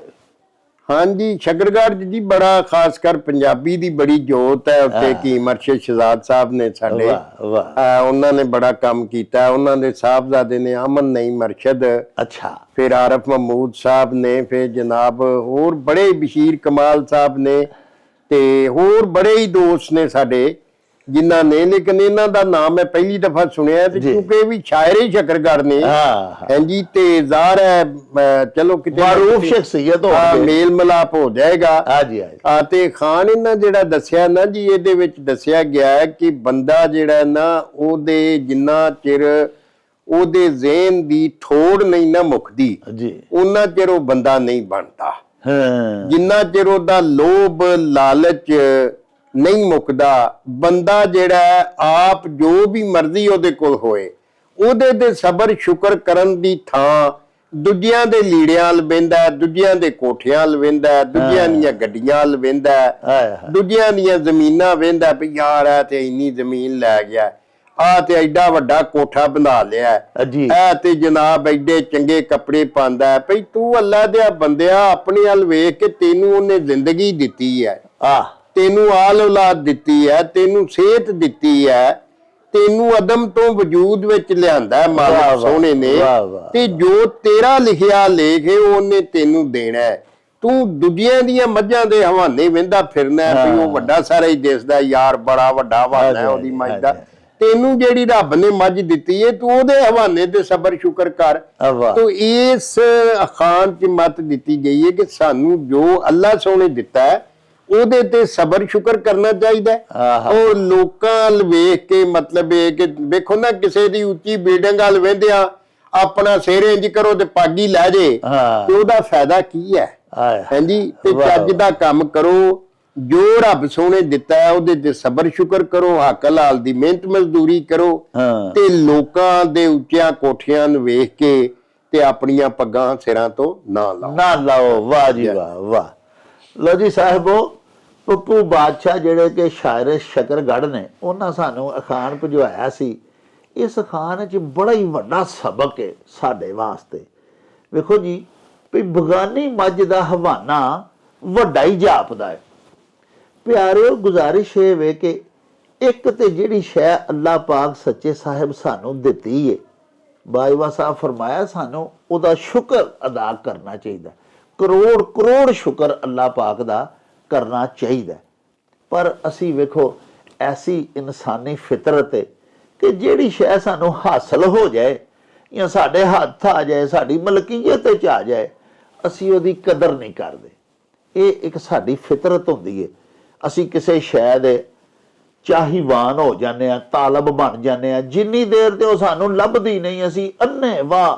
ਉਹਨੂੰ ਹਾਸਲ ਕਰਨ ਵਾਸਤੇ ਮੁਖਤਲਿਫ ਜ਼ਰਾਏ ਇਖਤਿਆਰ ਕਰਨੇ ਆ ਅਸੀਂ ਚਾਹੁੰਦੇ ਆ ਵੀ ਸਾਡੀ ਸਮਾਜ ਦੇ ਸਾਡੇ ਦੀਨ ਦੇ ਸਾਰੇ ਕਾਨੂੰਨ ਟੁੱਟ ਜਾਣ ਲੇਕਿਨ ਜਿਸ ਸ਼ੈ ਤੇ ਮੈਂ ਆਸ਼ਿਕ ਹੋ ਗਿਆ ਇਹ ਮੈਨੂੰ ਲੱਭ ਜਾਏ ਲੇਕਿਨ ਦੂਸਰੇ ਬੰਨੇ ਵੇਖੋ ਜਦੋਂ ਉਹ ਸਾਨੂੰ ਲੱਭ ਜਾਂਦੀ ਏ ਹਜ਼ਾਰ ਕੋਸ਼ਿਸ਼ਾਂ ਕਰਨ ਤੋਂ ਬਾਅਦ ਤੇ ਪਿਆਰਿਓ ਫਿਰ ਉਹਦੀ ਅਸੀਂ ਕਦਰ ਖੋ ਬੈਨੇ ਆ ਫਿਰ ਸਾਨੂੰ ਉਹ ਤੇ ਹੁਣ ਸਾਡੇ ਹੱਥ ਆ ਜਾਂਦੀ ਹੈ ਨਾ ਅਸੀਂ ਆਨੇ ਤੇ ਹੁਣ ਘਰ ਦੀ ਮੁਰਗੀ ਹੋ ਗਈ ਫਿਰ ਸਾਨੂੰ ਬਗਾਨੀਆਂ ਕੁਕੜੀਆਂ ਸੋਹਣੀਆਂ ਲੱਗਣ ਲੱਗ ਪੈਂਦੀਆਂ ਨੇ ਇਹ ਜਿਹੜੀ ਇਨਸਾਨ ਦੀ ਗਲਤ ਫਿਤਰਤ ਹੈ ਗਲਤ ਸੋਚ ਹੈ ਔਰ ਬੰਦਾ ਜਿਵੇਂ ਬਾਈਵਾ ਸਾਹਿਬ ਫਰਮਾਇਆ ਕਿ ਜੋ ਤੈਨੂੰ ਰੱਬ ਦਿੱਤਾ ਤੂੰ ਉਹਦੇ ਤੇ ਅੱਲਾ ਦਾ ਸ਼ੁਕਰ ਅਦਾ ਨਹੀਂ ਕਰਦਾ ਇਹ ਇੱਕ ਤੇ ਇਸ ਗੱਲ ਦੀ ਨਿੰਦਿਆ ਇਸ ਅਖਾਣ 'ਚ ਕੀਤੀ ਗਈ ਹੈ ਦੂਜਾ ਪਿਆਰਿਓ ਇੱਕ ਗੱਲ ਬਾਜਵਾ ਸਾਹਿਬ ਦੀ ਗੱਲ ਨੂੰ ਅੱਗਾ ਵਧਾਉਂਦਿਆਂ ਹੋਇਆ ਮੈਂ ਅਰਜ਼ ਕਰਾਂਗਾ ਕਿ ਵੇਖੋ ਨਾ ਬਾਜਵਾ ਸਾਹਿਬ ਨੇ ਫਰਮਾਇਆ ਵੀ ਤੈਨੂੰ ਅੱਲਾ ਪਾਕ ਨੇ ਜੇ ਨਹੀਂ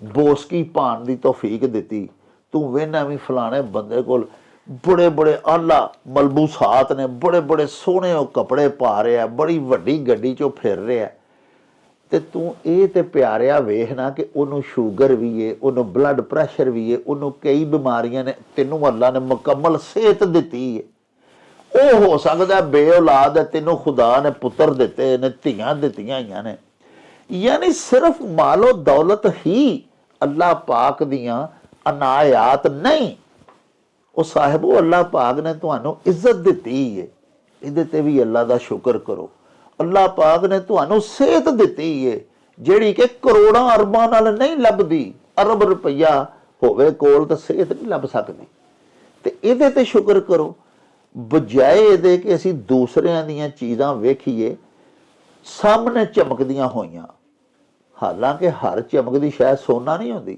ਲੇਕਿਨ ਅਸੀਂ ਕਿਸੇ ਦੇ ਕੱਪੜੇ ਵੇਖ ਕੇ ਕਿਸੇ ਦੀ ਵੱਡੀ ਗੱਡੀ ਵੇਖ ਕੇ ਮੁਤਾਸਰ ਹੋ ਜਾਂਦੇ ਅਸੀਂ ਆਪਣੇ ਤੋਂ ਨੀਵੇਂ ਪਾਸੇ ਨਹੀਂ ਵੇਖਦੇ ਕਿ ਕਿੰਨੇ ਲੋਕ ਐਸੇ ਨੇ ਜਿਨ੍ਹਾਂ ਕੋਲ ਸਾਈਕਲ ਵੀ ਨਹੀਂ ਔਰ ਦੂਜੀ ਗੱਲ ਇਹ ਵੇ ਕਿ ਜੋ ਰੱਬ ਨੇ ਦਿੱਤਾ ਉਹਦੇ ਤੇ ਅਸੀਂ ਸ਼ਾਕਰ ਨਹੀਂ ਹੁੰਦੇ ਸਾਬਰ ਨਹੀਂ ਹੁੰਦੇ ਇਹ ਬੜੀ ਵੱਡੀ ਇੱਕ ਸਾਡੇ 'ਚ ਬੁਰਾਈ ਹੈ ਜਿਹੜੀ ਕਿ ਸਾਨੂੰ ਖਤਮ ਕਰਨੀ ਚਾਹੀਦੀ ਹੈ ਬਾਈਵਾ ਸਾਹਿਬ ਸਾਡੇ ਹਮਸਾਇਆ ਮੁਲਕ ਭਾਰਤ ਦੇ ਸ਼ਹਿਰ ਅੰਬਾਲਾ ਦੇ ਵਿੱਚੋਂ ਦਰਸ਼ਨ ਸਿੰਘ ਸੰਧੂ ਸਾਡੇ ਜਨਾਬ ਮੁਸਤਕਿਲ ਨਾਜ਼ਰ ਨੇ ਉਹਨਾਂ ਅਖਾਣ ਭਜਵਾਇਆ ਵੀ ਕੌਣ ਕਿਸੇ ਵੱਲ ਆਵੇ ਜਾਵੇ ਦਾਣਾ ਪਾਣੀ ਖਿੱਚ ਲਿਆਵੇ ਹਾਂਜੀ ਦਰਸ਼ਨ ਸਿੰਘ ਸਿੰਧੂ ਸਹੀ ਲਫ਼ਜ਼ ਹੈ ਜੀ ਅੱਛਾ ਜੀ ਹਾਂਜੀ ਸਿੰਧ ਤੋਂ ਦਰਿਆ ਸਿੰਧ ਦੀ ਨਿਸਬਤ ਨਾਲ ਸਪਤ ਸਿੰਧੂ ਨਾਲ ਜੀ ਜੀ। ਔਰ ਅੰਗਰੇਜ਼ਾਂ ਵੀ ਇਹਨੂੰ SINDHU ਹੀ ਲਿਖਿਆ ਸੀ। ਅੱਛਾ। ਜਿਹਨੂੰ ਲੋਕਾਂ ਵਿਗਾੜ ਕੇ, ਕਿਉਂਕਿ ਸਿੱਧੂ ਦੇ ਨਾਲ ਇਹਦਾ ਮਿਲਦਾ ਜੁਲਦਾ ਨਾ ਤਲਫਜ਼, ਜੀ ਜੀ,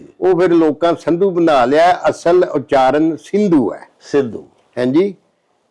ਤੇ ਨਾ ਬੜਾ ਸੋਹਣਾ ਦੱਸਿਆ ਜੀ ਕਿ ਜੋ ਵੀ ਬੰਦਾ ਵੀ ਕਿਸੇ ਨੂੰ ਮਿਲ ਜਾਂਦਾ ਹੈ ਤੇ ਉਹ ਪ੍ਰਾਹੁਣਾ ਦੇ ਆਪਣੇ ਲੇਖ ਨਾਲ ਲੈ ਕੇ ਆਉਂਦਾ ਹੈ, ਹਾਂਜੀ। ਉਹ ਤੇ ਬੰਦੇ ਨੂੰ ਖੁਸ਼ ਹੋਣਾ ਚਾਹੀਦਾ ਹੈ, ਅੱਲਾ ਤੇ ਰਾਜ਼ੀ ਹੋਣਾ ਚਾਹੀਦਾ ਹੈ ਵੀ ਇਹਨੇ ਆਪਣਾ ਰਿਜ਼ਕ ਮੇਰੇ ਦਸਤਰਖਾਨ ਤੋਂ ਮੇਰੇ ਘਰੋਂ ਆ ਕੇ ਖਾਦਾ ਹੈ। ਵਾਹ। ਰਿਜ਼ਕ ਤੇ ਉਹਦਾ ਆਪਣਾ ਜਿਹੜਾ ਉਹਨੇ ਖਾਦਾ, ਹਾਂਜੀ। ਤੇ ਕੋਈ ਵੀ ਕਿਸੇ ਨੂੰ ਕੁਝ ਨਹੀਂ ਦਿੰਦਾ। ਉਹ ਬੰਦਾ, ਹਰ ਬੰਦੇ ਦਾ ਜਿਹੜਾ ਆਉਣ ਵਾਲਾ ਬੰਦਾ ਹੈ ਉਹਦਾ ਮੁਕੱਦਰ ਹੁੰਦਾ ਹੈ, ਜਿਹੜਾ ਉਹ ਨਾਲ ਲੈ ਕੇ ਆਉਂਦਾ ਹੈ, ਤੇ ਉਹਦਾ ਇੰਤਜ਼ਾਮ ਵੀ ਮਾਲਕ ਸੱਚਾ ਜਿਹੜਾ ਕਰ ਦਿੰਦਾ ਹੈ। ਤੇ ਬੰਦੇ ਨੂੰ ਖੁਸ਼ ਹੋਣਾ ਚਾਹੀਦਾ ਹੈ ਭਈ ਇਹਨੇ ਸ਼ੁਕਰ ਹੈ ਕਿ ਆਪਣਾ ਰਿਜ਼ਕ ਜਿਹੜਾ ਮੇਰੇ ਦੁਆਰੇ ਤੋਂ ਆ ਕੇ ਖਾਦਾ ਹੈ, ਹਾਂਜੀ। ਔਰ ਇਹਦੇ ਨਾਲ ਅੱਲਾਹ ਤਾਲਾ ਨੇ ਸਾਨੂੰ ਮਜ਼ਹਬ 'ਚ ਵੀ ਬੜੀ ਪੱਕੀ ਕੀਤੀ ਹੈ ਕਿ ਪ੍ਰਾਹੁਣਚਾਰੀ ਜਿਹੜੀ ਹੈ ਨਾ ਉਹ ਖਿੜੇ ਮੱਥੇ ਨਾਲ ਕਰੋ, ਹਾਂਜੀ। ਹੱਸਦਿਆਂ ਬੰਦੇ ਦੇ ਮੱਥੇ ਲਾਓ, ਗੱਲ ਲਾਓ, ਔਰ ਉਹਨਾਂ ਨੂੰ ਜੀ ਆਇਆਂ ਨੂੰ ਆਖੋ ਤੇ ਮੱਥੇ ਤੇ ਵਾਟਣਾ ਪਾਓ, ਵਾਹ, ਹਾਂਜੀ। ਤੇ ਜਿਹੜਾ ਪ੍ਰਾਹੁਣਾ ਹੈ ਨਾ ਉਹਨੂੰ ਰੱਬ ਦੀ ਰਹਿਮਤ ਸਮਝੋ। ਵਾਹ ਵਾਹ। ਇਹ ਹੀ ਦੱਸਿਆ ਗਿਆ ਕਿ ਕੋਈ ਵੀ ਕਿਸੇ ਨੂੰ ਕੁਝ ਦੇਣ ਲਈ ਤਿਆਰ ਨਹੀਂ ਹੁੰਦਾ। ਉਹ ਹਰ ਬੰਦਾ ਆਪਣੇ ਮੁਕੱਦਰ ਲੈ ਕੇ ਆਉਂਦਾ, ਜਿਹੜੇ ਉੱਥੇ ਲਿਖੇ ਹੁੰਦੇ ਨੇ ਉਹ ਉਹਨੇ ਉੱਥੋਂ ਆ ਕੇ ਖਾਣੇ ਹੀ ਖਾਣੇ ਹੁੰਦੇ ਨੇ। ਵਾਹ। ਉਹ ਤੁਸੀਂ ਮੱਥੇ ਵੱਟ ਪਾ ਕੇ ਖਵਾਓ ਜਾਂ ਹੱਸਦੇ ਮੱਥੇ ਖਵਾਓ, ਉਹਨੇ ਤੇ ਆਉਣਾ ਹੀ ਆਉਣਾ ਜਿਹਦਾ ਲਿਖਿਆ ਰੱਬ ਵੱਲੋਂ, ਹਾਂਜੀ। ਉਹ ਤਾਂ ਨਹੀਂ ਟਲ ਸਕਦਾ। ਤੇ ਬਿਹਤਰ ਇਹ ਵੇਨਾ ਵੀ ਤੁਸੀਂ ਉਹਨੂੰ ਹੱਸਦਿਆਂ ਹੀ ਮੱਥੇ ਲਾਓ, ਹਾਂਜੀ, ਤਾਂ ਕਿ ਉਹ ਤੁਹਾਡਾ ਭੈੜਾ ਤਸਰ ਤੇ ਲੈ ਕੇ ਨਾ ਜਾਏ। ਹਾਂਜੀ। ਲੋ ਜੀ ਸਾਹਿਬੋ, ਸਰਦਾਰ ਦਰਸ਼ਨ ਸਿੰਘ ਹੋਰਾਂ ਨੇ ਬੜਾ ਹੀ ਸੋਹਣਾ ਜਿਹੜਾ ਅਖਾਣ ਭਿਜਵਾਇਆ ਹੈ ਉਹ ਇਸ ਤਰ੍ਹਾਂ ਸੀ ਵੀ ਕੌਣ ਕਿਸੇ ਵੱਲ ਆਵੇ ਜਾਵੇ, ਦਾਣਾ ਪਾਣੀ ਖਿੱਚ ਲਿਆਵੇ। ਬੜੀ ਪਿਆਰੀ ਵਾਂਡੇ ਦੀ ਕੀਤੀ ਬਾਜਵਾ ਸਾਹਿਬ ਨੇ ਕਿ ਦੇਖੋ ਨਾ ਜੀ, ਅੱਲਾਹ ਪਾਕ ਸੱਚੇ ਸਾਹਿਬ ਨੇ ਹਰ ਬੰਦੇ ਦਾ ਰਿਜ਼ਕ ਲਿਖਿਆ ਹੈ ਕਿ ਇਸ ਬੰਦੇ ਨੇ ਦੁਨੀਆ ਤੇ ਜਾ ਕੇ ਕਿੰਨੇ ਸਾਹ ਲੈਣੇ ਨੇ ਔਰ ਕਿੰਨੀ ਦੇਰ ਇਹਦੀ ਜ਼ਿੰਦਗੀ ਹੈ, ਕਿੰਨੇ ਸਾਹ ਇਸ ਲੈਣੇ ਨੇ ਤੇ ਕਿੰਨੇ ਲੁਕਮੇ ਇਸ ਲੈਣੇ ਨੇ ਤੇ ਕਿੱਥੋਂ ਕਿੱਥੋਂ ਜਾ ਕੇ ਰਿਜ਼ਕ ਇਹਨੇ ਆਪਣਾ ਚੁਗਣਾ ਹੈ। ਹੁਣ ਕੋਈ ਬੰਦਾ ਕਿਸੇ ਦੇ ਘਰ ਜਾਂਦਾ ਹੈ ਤੇ ਜੇ ਘਰ ਵਾਲਾ ਮੇਜ਼ਬਾਨ ਬਣ ਕੇ ਤੇ ਆਉਣ ਵਾਲੇ ਪ੍ਰਾਹੁਣੇ ਨੂੰ ਕੋਈ ਰੋਟੀ ਖਵਾਉਂਦਾ ਹੈ ਤੇ ਉਹ ਇਹ ਹਰਗਿਜ਼ ਨਾ ਸਮਝੇ ਕਿ ਉਹ ਆਪਣੇ ਕੋਲੋਂ ਆਪਣਾ ਰਿਜ਼ਕ ਉਹਨੂੰ ਪਿਆ ਖਵਾਉਂਦਾ ਹੈ। ਪਿਆਰਿਓ, ਰਿਜ਼ਕ ਉਸੇ ਦਾ ਹੀ ਸੀ ਜਿਨੇ ਖਾਧਾ। ਮਹਿਮਾਨ ਬਣ ਕੇ ਆ ਕੇ ਨਿਵਾਲੇ ਉਹਨੇ ਹੀ ਖਾਣੇ ਸਨ, ਉਹਦੇ ਲਿਖੇ ਹੋਏ ਮੇਜ਼ਬਾਨ ਦੇ ਘਰ ਸਨ। ਅੱਲਾਹ ਪਾਕ ਦਾ ਹੁਕਮ ਇਹ ਸੀ ਕਿ ਇਹ ਆਪਣਾ ਜਿਹੜਾ ਦਾਣਾ ਪਾਣੀ ਹੈ ਇਹ ਤੂੰ ਜਾ ਕੇ ਫਲਾਣੇ ਦੇ ਘਰ ਚੁਗਣਾ, ਤੇ ਉਹ ਫਿਰ ਉੱਥੇ ਆ ਜਾਂਦਾ, ਯਾਨੀ ਉਹਦੇ ਲੇਖਾਂ 'ਚ ਇਹ ਲਿਖਿਆ ਹੁੰਦਾ ਹੈ। ਇੱਕ ਬੜਾ ਹੀ ਪਿਆਰਾ ਉਰਦੂ ਦਾ ਸ਼ੇਰ ਹੈ ਭਈ, ਜੋ ਵੀ ਖਾਏ ਤੇਰੇ ਦਰ ਪਰ ਉਸका तू मशकूर हो, क्योंकि उसने अपना खाया तेरे दस्तरखान पर। देखो ना, खाना दे वो अपना। बाजवा साहब ने कितनी प्यारी गल कीती है कि रिजक ओदा हुंदा है, आके वो तुहाडे दस्तरखान ते खांदा है, हुक्म रब दे नाल। और अल्लाह पाक ने तुहानू ओदे नसीबां दा रिजक दिता हुंदा है। वो तुहाडे जिहड़े खीसे चों पैसे लग के खाना पकदा है, वो मेरे मालक ने दिता तुहानू है, खुआना ओनू है ते तुहाडे राही खुआना है। इस वास्ते जेड़ा बंदा आवे ओदी आदर करो, ओदे नाल प्यार नाल खंदा पेशानी नाल पेश आओ, ओदे नसीबां 'च जो है ओनू खुआओ, ओदा शुक्रिया अदा करो। जो भी खाए तेरे दर पर उसका तू मशकूर हो, क्योंकि उसने अपना खाया तेरे दस्तरखान पर, खादा उन्हें अपना। अल्लाह पाक ने टौर ते इज्जत तुहाडी बनाती है। बाजवा साहब साडे एक मित्र ने जनाब आजम रां साहब जी जी, उन्हां जनाब अखान भिजवाया है जी जी, भई ज्यों ज्यों धोएंगी हाँ जी त्यों त्यों रोएंगी। ਇਹ ਗੱਲ ਇਹ ਹੈ ਜੀ, ਗੱਲ ਬੜੀ ਡੂੰਘੀ ਹੈ। ਰਾਂ ਸਾਹਿਬ ਜਿਹੜੇ ਨੇ ਜੱਟਾਂ ਦਾ ਕਬੀਲਾ ਹੈ ਤੇ ਮੁਖਤਲਿਫ ਥਾਵਾਂ ਦੇ ਉੱਤੇ ਪਿੰਡ ਨੇ, ਜੱਸੋ ਰਾਂ ਹੈ, ਕਾਦਰਪੁਰ ਰਾਂ ਹੈ ਮੁਲਤਾਨ ਦੇ ਵਿੱਚ। ਜੀ ਜੀ, ਹੋਰ ਵੀ ਰਾਵਾਂ ਦੇ ਪਿੰਡ ਨੇ, ਠੱਟਾ ਰਾਵਾਂ ਦਾ ਆਪਣਾ ਨਹੀਂ ਕਾਲਾ ਰਾਵਾਂ ਦਾ ਹੈ ਸਿਆਲਕੋਟ ਦੇ ਲਾਗੇ। ਬਿਲਕੁਲ ਹੈ ਜੀ। ਅੱਛਾ, ਤੇ ਇਹ ਨਾ ਰਾਂ ਜੱਟਾਂ ਦਾ ਕਬੀਲਾ ਜੀ। ਤੇ ਇਹਦੇ ਚ ਇਹਨਾਂ ਦੱਸਿਆ ਕਿ ਜਿਹੜੀ ਜ਼ਿੰਦਗੀ ਹੈ ਨਾ, ਜ਼ਿੰਦਗੀ ਇਸ ਤਰ੍ਹਾਂ ਹੀ ਹੈ ਕਿ ਜਿਉਂ-ਜਿਉਂ ਇਹਦੀ ਮੈਲ ਕੁਚੈਲ ਨੂੰ ਵੱਲ ਤੇਰਾ ਧਿਆਨ ਪਵੇਗਾ, ਆਪਣੇ ਕੋਝਾਂ ਵੱਲ ਤੇਰਾ ਧਿਆਨ ਪਵੇਗਾ, ਆਪਣੀ ਬਦੀਆਂ ਵੱਲ ਤੇਰਾ ਧਿਆਨ ਪਵੇਗਾ, ਤੇ ਉਹਨਾਂ ਨੂੰ ਮੁਕਾਉਣ ਦੀ ਕੋਸ਼ਿਸ਼ ਕਰੇਂਗੀ ਤੇ ਤੈਨੂੰ ਚੇਤਾ ਆਏਗਾ ਕਿ ਤੂੰ ਕਿੰਨੇ ਪਾਪ ਜ਼ਿੰਦਗੀ 'ਚ ਕੀਤੇ ਨੇ। ਹਾਂਜੀ, ਤੇ ਤੈਨੂੰ ਰੋਣ ਆਏਗਾ, ਤੇ ਜਦੋਂ ਰੋਏਂਗੀ ਕਿ ਮੈਂ ਤੇ ਮਤਲਬ ਕੁਰਲਾਏਂਗੀ ਕਿ ਮੈਂ ਸਾਰੀ ਉਮਰ ਕੀਤਾ ਹੀ ਕੱਖ ਨਹੀਂ। ਹਾਂਜੀ, ਤੋ ਜ਼ਿੰਦਗੀ ਜਿਹੜੀ ਹੈ ਨਾ, ਜ਼ਿੰਦਗੀ ਤੇ ਕੁਝ ਕਰਨ ਦਾ ਨਾਂ ਹੈ। ਵਾਹ। ਹਾਂਜੀ, ਜ਼ਿੰਦਗੀ ਨੇਕ ਕੰਮ ਕਰਨ ਦਾ ਨਾਂ ਹੈ ਜੀ, ਲੇਕਿਨ ਜ਼ਿੰਦਗੀ ਵਿੱਚ ਗੁਨਾਹਾਂ ਦਾ ਭਾਰ ਚੁੱਕਣ ਦਾ ਨਾਂ ਜਿੱਤੇ ਨਹੀਂ ਨਾ, ਤੇ ਜਦੋਂ ਤੂੰ ਤੇਰੀ ਤਵੱਜੋ ਉਹ ਆਪਣੇ ਗੁਨਾਹਾਂ ਵੱਲ ਹੋਵੇਗੀ ਤੇ ਇਸ ਜ਼ਿੰਦਗੀ ਦੀ ਮੈਲ ਕੁਚੈਲ ਨੂੰ ਧੋਣ ਦੀ ਕੋਸ਼ਿਸ਼ ਕਰੇਂਗੀ, ਤੇ ਫਿਰ ਤੂੰ ਇੰਨੀ ਕੁ ਮੈਲ ਲਾ ਲਈਏ ਕਿ ਉਹਨੂੰ ਧੁੱਪਦਿਆਂ ਬੜਾ ਚਿਰ ਲੱਗੇਗਾ। ਕਾਹਦਾ ਪਤਾ ਜ਼ਿੰਦਗੀ ਦਾ ਸਾਹ ਕਿਹੜੇ ਵੇਲੇ ਆਉਣਾ, ਕਿਹੜੇ ਵੇਲੇ ਨਹੀਂ ਆਉਣਾ। ਹਾਂਜੀ, ਤੋ ਜ਼ਿੰਦਗੀ ਜਿਹੜੀ ਹੈ ਕਿਉਂਕਿ ਬੜੀ ਬੇਤਬਾਰੀ ਹੈ, ਇਸ ਉਮੀਦ ਤੇ ਗੁਨਾਹ ਕਰੀ ਜਾਣਾ ਵੀ ਮੈਂ ਬਾਅਦ ਚ ਬਸ਼ਕਵਾ ਲਾਂਗਾ ਜਾਂ ਮੈਂ ਕੋ 8-9 ਵਾਰੀ ਮੱਕਿਓ ਹੋ ਆਵਾਂਗਾ। ਹਾਂਜੀ, ਇਹ ਜਿਹੜਾ ਨਾ ਇਹ ਬੜੀ ਵੱਡੀ ਜਹਾਲੀਅਤ ਹੈ। ਇੱਕ ਪਲ ਦਾ ਬੰਦੇ ਨੂੰ ਪਤਾ ਨਹੀਂ ਕਿ ਸਾਹ ਇਸ ਦਮ ਦਾ ਕੋਈ ਪ੍ਰਵਾਸਾ ਨਹੀਂ, ਸਾਹ ਆਇਆ ਨਾ ਆਇਆ। ਤੇ ਇਸ ਵਾਸਤੇ ਦੁਨੀਆ ਦੇ ਵਿੱਚ ਇਹ ਜਿਹੜਾ ਨਾ ਪਾਪਾਂ ਦੀ ਮੈਲ ਆਪਣੇ ਆਪ ਨੂੰ ਨਾ ਲਾ। ਹਾਂਜੀ, ਤੇ ਮਤਲਬ ਇਹ ਸਾਫ ਸੁਥਰੀ ਜ਼ਿੰਦਗੀ ਗੁਜ਼ਾਰ। ਲੋ ਜੀ ਸਾਹਿਬ, ਬੜੇ ਪਿਆਰ ਦੇ ਨਾਲ ਨਖੇੜਾ ਕੀਤਾ, ਬੜੀ ਅਕਲਮੰਦੀ ਦੇ ਨਾਲ ਸਾਡੇ ਬਾਜਵਾ ਸਾਹਿਬ ਨੇ ਵੀ ਜਿਉਂ-ਜਿਉਂ ਧੋਏਗੀ ਤਿਉਂ-ਤਿਉਂ ਰੋਏਗੀ। ਸਾਹਿਬੋ ਵੇਖੋ ਨਾ, ਜਿਉਂ-ਜਿਉਂ ਬੰਦਾ ਜ਼ਿੰਦਗੀ ਗੁਜ਼ਾਰਦਾ ਜਾਂਦਾ ਹੈ, ਜਿਉਂ-ਜਿਉਂ ਵੱਡਾ ਹੁੰਦਾ ਜਾਂਦਾ ਹੈ, ਉਹਦਾ ਤਜਰਬਾ ਵੱਧਦਾ ਜਾਂਦਾ ਹੈ, ਉਹਨੂੰ ਅਕਲ ਬਹੁਤੀ ਆਉਂਦੀ ਜਾਂਦੀ ਹੈ, ਉਹਦਾ ਐਕਸਪੀਰੀਅੰਸ ਜੋ ਵੱਧਦਾ ਜਾਂਦਾ ਹੈ, ਉਹ ਜ਼ਿੰਦਗੀ ਦੇ ਉਤਾਰ ਚੜਾਓ, ਊਂਚ ਨੀਚਾਂ ਦਾ ਜਾਣੂ ਹੋ ਜਾਂਦਾ ਹੈ। ਸਾਹਿਬੋ ਫਿਰ ਉਹਨੂੰ ਇਦਰਾਕ ਹੁੰਦਾ ਹੈ ਕਿ ਉਹ ਹੋ ਮੈਂ ਤੇ ਜ਼ਿੰਦਗੀ ਜਿੰਨੀ ਵੀ ਗੁਜ਼ਾਰੀ ਹੈ ਮੈਂ ਵਜਾ ਹੀ ਬੈਠਾ। ਅੱਲਾਹ ਪਾਕ ਸੱਚੇ ਸਾਹਿਬ ਦੇ ਦਿੱਤੇ ਹੋਏ ਸਾਹ ਜਿਹੜੇ ਨੇ ਉਹ ਤੇ ਮੈਂ ਅੱਲਾਹ ਪਾਕ ਦੀ ਯਾਦ ਤੋਂ ਗਾਫਲ ਹੋ ਕੇ ਹੀ ਲੈਂਦਾ ਰਿਹਾ। ਮੇਰਾ ਕਾਰਨਾਮਾ ਹੈ ਹੱਦ ਸੇ ਸਿਆ, ਮਗਰ ਤੇਰੀ ਰਹਿਮਤ ਬੜੀ ਚੀਜ਼ ਹੈ। ਇਸੇ ਗੱਲ ਦੇ ਉੱਤੇ ਹੀ ਅਸੀਂ ਗੁਨਾਹ ਕਰਦੇ ਜਾਂਦੇ ਹਾਂ ਕਿ ਅੱਲਾਹ ਪਾਕ ਬਖਸ਼ ਦੇਗਾ, ਅੱਲਾਹ ਪਾਕ ਮਾਫੀ ਦੇ ਦੇਗਾ। ਪਿਆਰਿਓ, ਇਹ ਸਾਡੀ ਆਸ ਉਮੀਦ ਹੁੰਦੀ ਹੈ, ਲੇਕਿਨ ਤੁਸੀਂ ਵੇਖੋ ਨਾ ਕਿ ਗੁਨਾਹ ਤੇ ਅਸੀਂ ਜਦੋਂ ਵੀ ਕੀਤਾ ਉਹ ਲਿਖਿਆ ਗਿਆ, ਤੇ ਨੇਕੀ ਵੀ ਅਸਾਂ ਜਦੋਂ ਕੀਤੀ ਉਹ ਲਿਖੀ ਤੇ ਗਈ, ਲੇਕਿਨ ਇਹ ਸਾਨੂੰ ਨਹੀਂ ਪਤਾ ਹੁੰਦਾ ਕਿ ਸਾਡੀ ਉਹ ਕਬੂਲ ਵੀ ਹੋਈ ਕਿ ਨਹੀਂ। ਮਸਲਨ ਅਸੀਂ ਨਮਾਜ਼ ਪੜ੍ਹਨੇ ਆ ਤੇ ਸਾਡੇ ਕੋਲ ਕੀ ਸ਼ੋਰਟੀ ਹੈ ਕਿ ਸਾਡੀ ਨਮਾਜ਼ ਅੱਲਾਹ ਪਾਕ ਸੱਚੇ ਸਾਹਿਬ ਦੇ ਹਜ਼ੂਰ ਕਬੂਲ ਹੋ ਗਈ ਹੈ। ਸਾਡੀਆਂ ਤੇ ਨਮਾਜ਼ਾਂ ਹੀ ਇਸ ਕਾਬਲ ਨਹੀਂ ਹੁੰਦੀਆਂ ਕਿ ਅੱਲਾਹ ਪਾਕ ਦੇ ਹਜ਼ੂਰ ਜਾ ਕੇ ਸ਼ਰਫ ਕਬੂਲੀਅਤ ਹਾਸਲ ਕਰ ਲੈਣ। ਜਦੋਂ ਕਿ ਗੁਨਾਹ ਜਿਹੜਾ ਅਸੀਂ ਕਰ ਲੈਂਦੇ ਆ ਉਹ ਲਿਖ ਵੀ ਕੱਤਦਾ ਤੇ ਉਹਦੀ ਸਜ਼ਾ ਜਿਹੜੀ ਹੈ ਉਹ ਵੀ ਰੱਬ ਮਾਫ ਕਰਦੇ ਤੇ ਹੋ ਜਾਏ, ਨਹੀਂ ਤੇ ਉਹਦੀ ਸਜ਼ਾ ਤੇ ਯਕੀਨੀ ਫਿਰ ਹੁੰਦੀ ਹੈ, ਉਹ ਮਿਲਣੀ ਵੀ। ਔਰ ਕੁਰਾਨ ਪਾਕ 'ਚ ਅੱਲਾਹ ਪਾਕ ਸੱਚੇ ਸਾਹਿਬ ਨੇ ਫਰਮਾਇਆ ਵੀ ਹੈ ਕਿ ਵਮਨ ਯਅਮਲ ਮਿਸਕਾਲਾ ਜ਼र्रतिन खैरन यरा वमन यअमल मिसकाला ज़र्रतिन शर्रन यरा। अल्लाह पाक नबी पाक दे सदके माफियां दे ते सही सिराते मुस्तकीम ते टोरी रखे ते फिर ही प्यारिओ बचत हो सकती है। सो बाईवा साहब दसिया भी ज्यों-ज्यों धोएंगी त्यों-त्यों रोएंगी। ਜਿਉਂ-ਜਿਉਂ ਜ਼ਿੰਦਗੀ ਗੁਜ਼ਾਰ ਕੇ ਤਜਰਬਾਕਾਰ ਹੁੰਦਾ ਜਾਏਗਾ, ਤੈਨੂੰ ਅਕਲ ਆਉਂਦੀ ਜਾਏਗੀ, ਤੈਨੂੰ ਅੱਲਾਹ ਪਾਕ ਫਹਿਮ ਔਰ ਫਰਾਸਤ ਤੇ ਇਦਰਾਕ ਬਖਸ਼ ਦੇਣਗੇ, ਤੇ ਫਿਰ ਤੈਨੂੰ ਪਤਾ ਲੱਗੇਗਾ ਕਿ ਮੈਂ ਸਾਰੀ ਜ਼ਿੰਦਗੀ ਵਜਾ ਛੱਡੀ ਹੈ। ਤੇ ਉਹ ਬੜੇ ਖੁਸ਼ਕਿਸਮਤ ਲੋਕ ਹੁੰਦੇ ਨੇ, ਅੱਲਾਹ ਦੇ ਵਲੀ ਹੁੰਦੇ ਨੇ, ਜਿਹੜੇ ਸ਼ੁਰੂ ਤੋਂ ਹੀ ਦਾਮਨ ਦਾਗਦਾਰ ਹੋਣ ਹੀ ਨਹੀਂ ਦਿੰਦੇ, ਨਾ ਤਰ ਦਾਮਨੀ ਦਾ ਸ਼ਿਕਾਰ ਹੁੰਦੇ ਨੇ, ਤੇ ਨਾ ਉਹਨਾਂ ਨੂੰ ਸਾਡੇ ਜਿੰਨਾ ਧੋਣਾ ਪੈਂਦਾ ਤੇ ਨਾ ਫਿਰ ਸਾਡੇ ਜਿੰਨਾ ਰੋਣਾ ਪੈਂਦਾ। ਸਾਹਿਬੋ, ਇਹਦੇ ਨਾਲ ਹੀ ਸਾਡੇ ਇਸ ਵਿਲਾਗ ਦਾ ਸਮਾਂ ਬੀਤ ਗਿਆ ਹੈ। ਲਵਾਂਗੇ ਹੁਣ ਤੁਹਾਡੇ ਤੋਂ ਇਜਾਜ਼ਤ।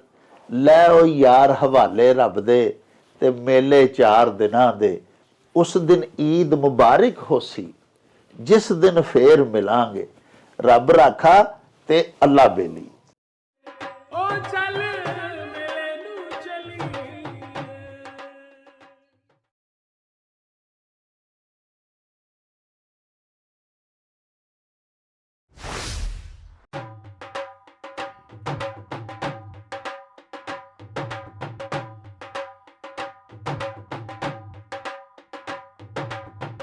ਰੌਣਕ ਹੋ ਜਾਊ ਛੱਟ ਵੇ, ਚੱਲ ਮੇਲੇ ਨੂੰ ਚਲੀਏ।